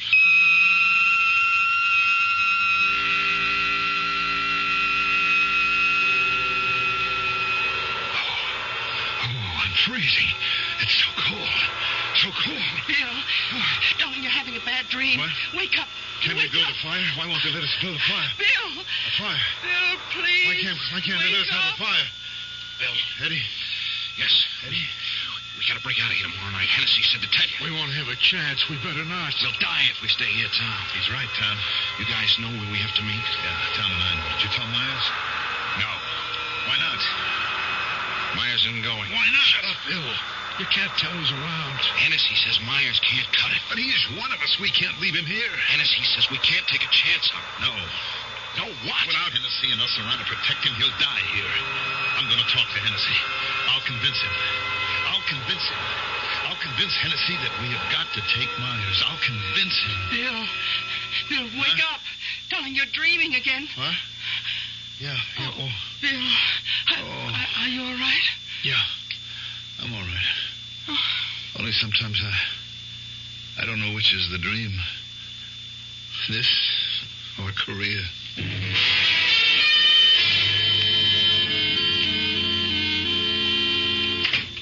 Hi, darling. Oh, hello, Bill. Tom's here. Oh? Yeah, he's inside talking to Eddie. Yeah, I've got something to say to Eddie, too. Look, I almost forgot you saw the doctor today. Is there anything? Oh, everything's just fine. Oh, Liz, this should be the happiest part of my life. I know, Bill. I'll be right out.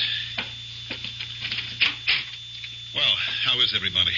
I want to thank you for everything, Bill. Oh, it's nothing. I'm leaving tonight. Leaving? Where to?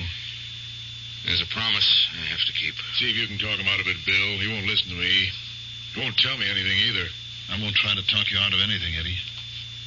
I want to go with you. Bill. What for? To help me or to stop me? I don't know. I just feel that I have to face Myers with you. And then... Well, right now I don't know. Fellas, if this is the way the conversation is going, I have to leave. I can't be part of what happens. Well, Eddie, where are we going? I'll tell you when we get there. What's the matter? Don't you trust me? Are you going to try to save him? I don't know what I'm going to do. We're in this because you tried to save him the last time, you remember? Yes, I remember. When are we leaving? Tonight. All right, I'll go pack. You don't need much. Just a toothbrush, a razor, and a revolver.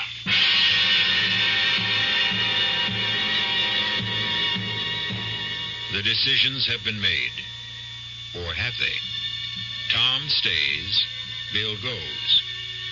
But what is it that Bill will do when he faces Myers? Right now, his emotions are those of a 19-year-old. But how long can those emotions sustain a man who is close to 40? We'll know when I return shortly with Act 3. Hello, this is Goldilocks. It seemed like only yesterday that I was a little girl tasting porridge. You know, this one's too hot. This one's too cold. And now I conduct taste tests on diet drinks. And there's one I must tell you about. Sugar-free diet 7-Up.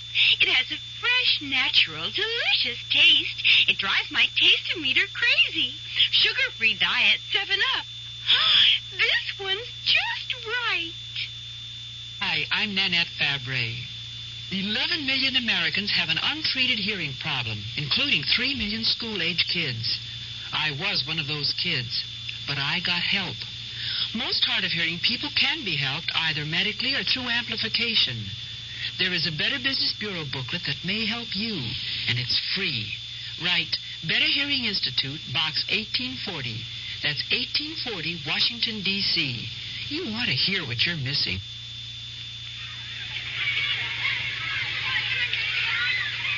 Pollution, crime, substandard housing, energy crisis, corruption, inequality, vandalism.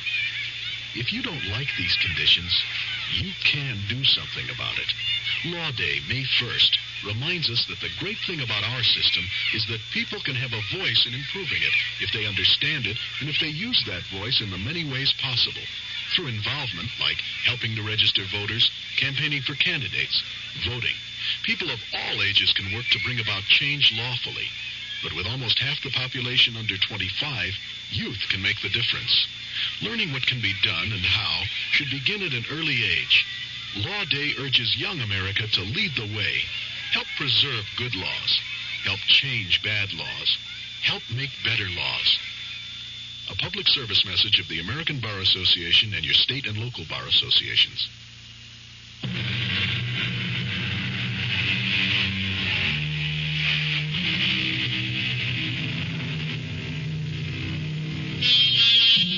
Many of us spend our lives searching for the truth.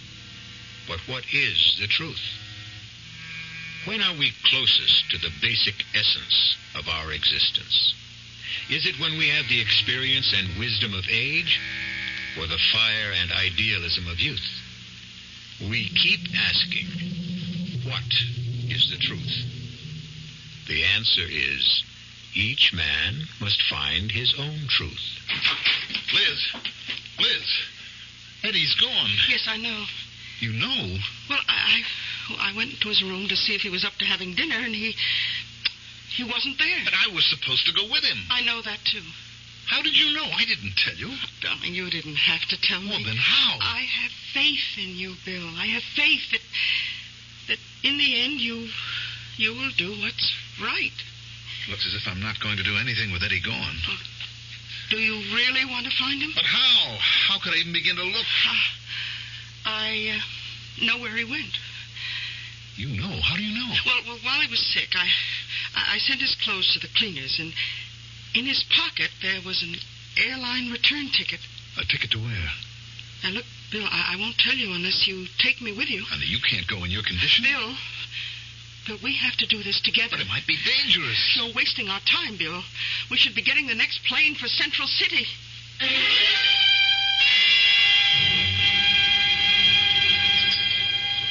Oh, boy, I didn't realize how hungry I was.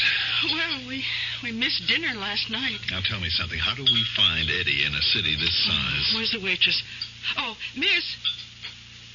Could you bring us the morning paper, please? How's the paper going to help us? Well, the paper would carry ads for the night spots where he might have worked. Hey, it's right. If he found Myers, it would probably be in a bar or a club. Yes. Oh, thank you, miss. All right, darling, you go through the ads, Sal. Just sit and finish this coffee. Mm-hmm. Then I'll start looking for Eddie. Well, I intend to go with you. Oh, no. No, you don't. It's miserable out. It's snowy. Now, you stay in the hotel. I can find him. Bill. Oh, Bill, we won't find Eddie. What do you mean? Look at what it says. Hmm? Here in the paper. Let's see. Yeah. Eddie is dead. What?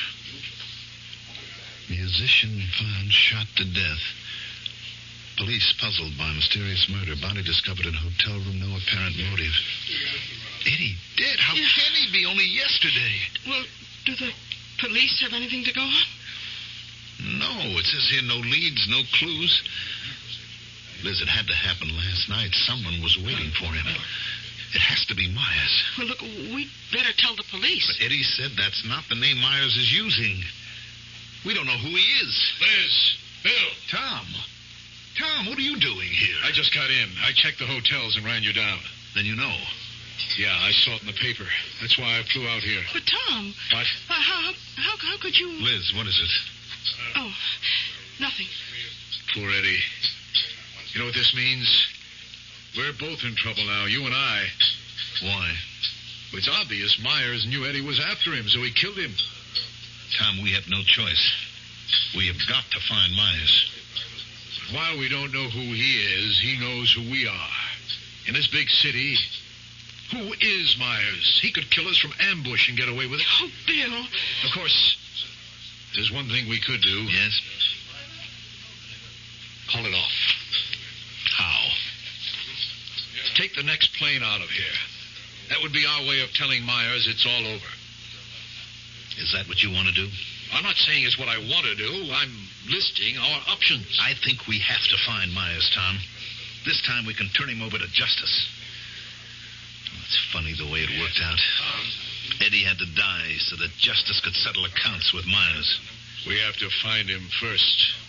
All right, we'll try all the music places. Liz, you stay here and stick close to the phones. If either of us gets a lead, we'll be in touch.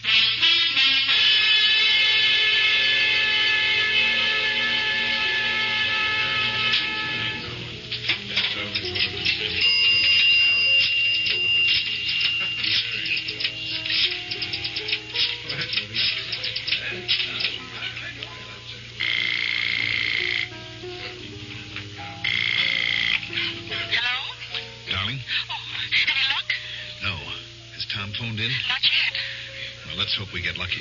Bill, something bothers me. It must be my imagination again. Why? What is it? I don't know, but it has something to do with Tom. What? I can't put my finger on it. Just something that doesn't sound right. Well, what, honey? What could be wrong about Tom? Bill, now I know. Wait a minute, darling. I'll call you later. But Bill!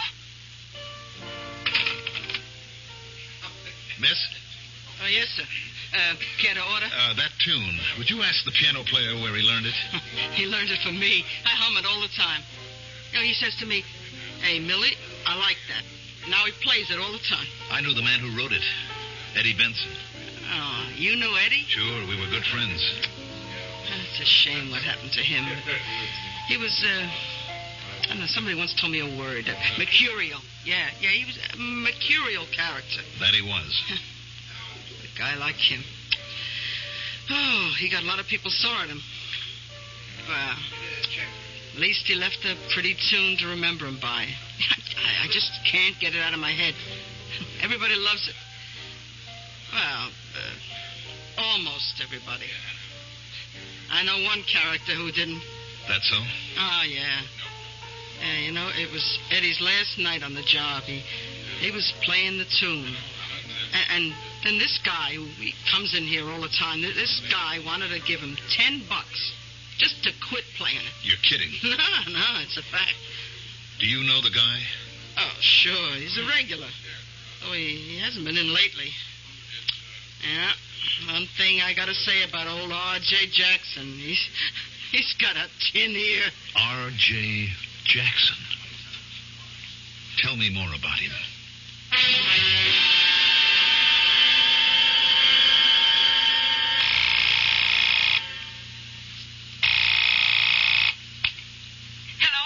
Liz, I found him. How? I'll tell you later. His name is R.J. Jackson. He has a place out in the country, up in the mountains. I'm going there now. Oh, Bill. As soon as Tom checks in with you, tell him to take Route 603 to Mountain Lane. Turn right and go up the hill as far as he can. That's the place. But, Bill, there's so much snow. They keep the roads clear up there. Bill, I must tell you. I know what bothers me about Liz, Tom. I want to get started. Look, how did Tom know to come to Central City? We didn't tell him where we were going. He said he read about Eddie in the morning paper. Yes, but Tom was already in Central City early this morning. How did he get here? You're talking about Tom. Now, I'm sure he... Look, honey, I have got to be on my way.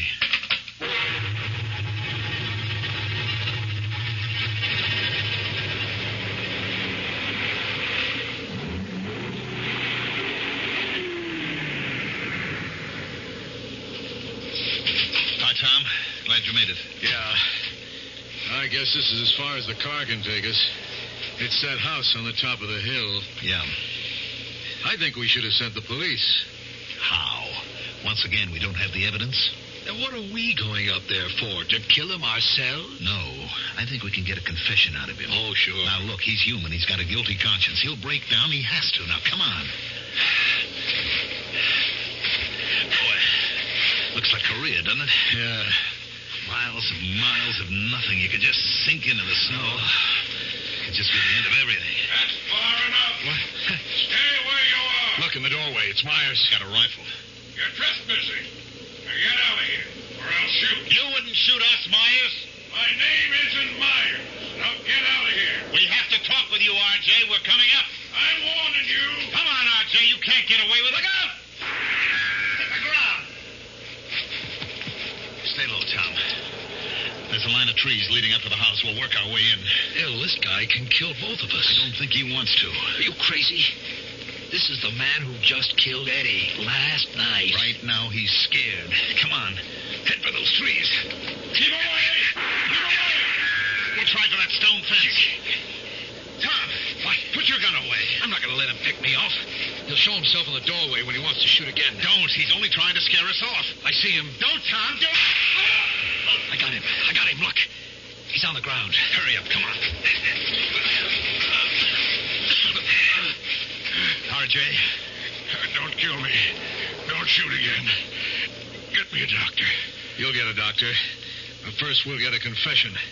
Now, you sold us out in the prison camp. Confess. No, I didn't tell. Let him alone. He'll confess later. Let's bring him inside. No, he'll confess now. And when Eddie Benson found you, you shot him. No, I didn't. Then who did? I'm hurt bad. Get me to a doctor. Bill, you were always a good guy. Help me. R.J., it was a long time ago. The world's forgotten. I don't even think you could be brought to trial for it. It's just among the three of us. Now, I want you to confess. I didn't do it. Honest, I didn't do it. You did, because you didn't show up. You stayed behind. You told the guard. No. What did they give you? Did you have to kill Eddie, too? I didn't kill anybody. Yes, you did. We can get the waitress to testify. She'll tell how you saw Eddie in the lounge, how you passed out. Well, sure, I was scared. Because you guys always thought it was me. But it could have been anybody. You, Tom. What? Or you, Bill. Or even Eddie himself. Let's drag him down to my car and bring him in. Tom. Now, please. Haven't I suffered enough? No, it's not enough. Tom, how did you know about the waitress? Huh? How did you know about the waitress? What? You told me. No, I didn't tell you anything about the waitress. I just left a message for you to meet me here. Well, Well, you must have said something about it to Liz. But I didn't. Well, then, how would I know? How? Because Eddie told you. Eddie? Why would Eddie tell me? You said you could get it out of him. Did you tell him that I would never help him, but that you would? Is that how you got him to trust you? Oh, come on. Why would I want to kill Eddie? Because of that talk we had in my house. Maybe unconsciously, both Eddie and I started to think. Why were we always convinced that R.J. was the informer? Because you were the first one to accuse him. And who said not to denounce him to the army? You did, Tom. And who said let's hunt him down ourselves? You did. Why? Because you knew it would be impossible. You knew we would settle down in a civilian life and forget it. Bill, you've got it wrong. But you didn't figure on Eddie. You didn't figure one of us would spend his whole life. Bill, you know me. Everywhere you turn, it's you, Tom. You with all the shrewd answers. Why did you have to kill Eddie? Because he was starting to talk just like you are. And then he figured it out. And he wanted to kill me. So I had to kill him. It was self-defense. I had to kill him. It was like it used to be. Back in combat. Kill or be killed. You were the informer. No, I informed, but I wasn't the informer. I just didn't do what Hennessy ordered. I didn't cover my tracks. That's why they found us. What did they pay you? Nothing. I wanted us to get caught. You wanted it? Why? Well, Hennessy was wrong. The only time in his life he was wrong. We could never have made it, Bill. All of us would have died in the snow. I was trying to save our lives. I tried to explain it to Hennessy. I tried, but he wouldn't listen. He would only say in that way of his, "Trust me, kid. It'll be okay." And I keep trying to explain to him. Believe me, I try. Every night for the last 20 years, I try to make him see it, but I can't find him. He's out there in the snow, and I can't find him. All right, Tom, we better go back to town. No, wait here. I'll find him. He can't have gone far. I'll find him. I'll explain why I did it. He'll forgive me. He'll understand. Stop him, Bill. Stop him. He'll get lost out there. He'll freeze to death. I can't leave you, RJ. I have to get you to a doctor. We'll come back for Tom. Later.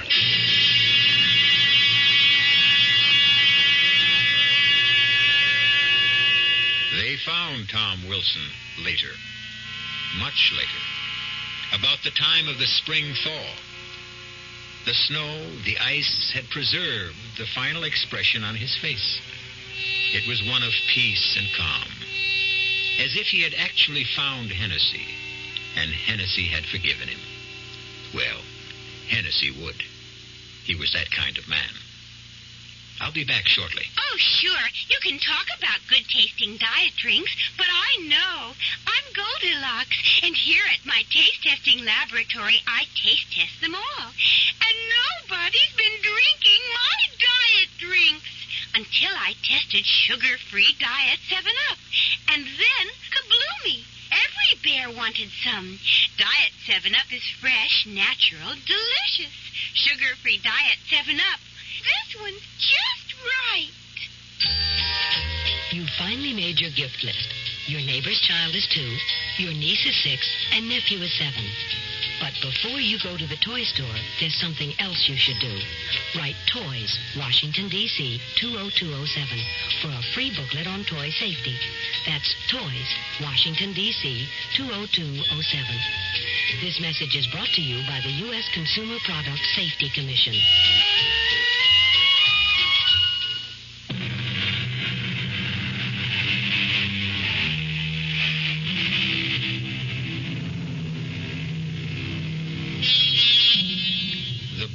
Dreams. The man does.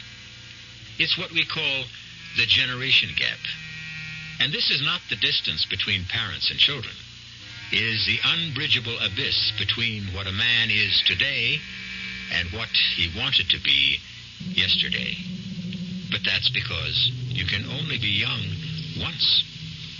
Something you can do more than once is listen. You can listen again and again to our Mystery Theater tales. Our cast included Tony Roberts, Mandel Kramer, George Petrie, Bryna Raeburn, and Lon Clark.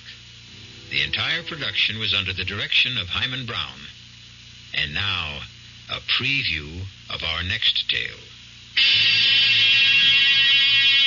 Now, what made you do a thing like that? I couldn't help it. It just came out. We were talking, and I told him about what happened to you that night. Nothing happened to me that night. It was just a mistake. You fainted. There wasn't any mistake about that. Fainted? What kind of a word is that? Old ladies faint. Me, I just conked out for a couple of minutes. Yes, but the reason... Never mind the reason. You still trying to tell me I'm nuts? I didn't see that guy in the elevator. No, I'm not saying that. Because I did see him. Understand? He was some kind of freak, that's all. And maybe somebody who had a bad accident. But a man without a mouth... It's so incredible. I mean, how can anyone live without a mouth? This guy was alive. I'd seen him. Yes, and he scared you so much. Did you cut that out? Radio Mystery Theater was sponsored in part by new sugar-free Diet 7-Up. This is E.G. Marshall inviting you to return to our Mystery Theater for another adventure in the macabre. Until next time, Pleasant dreams.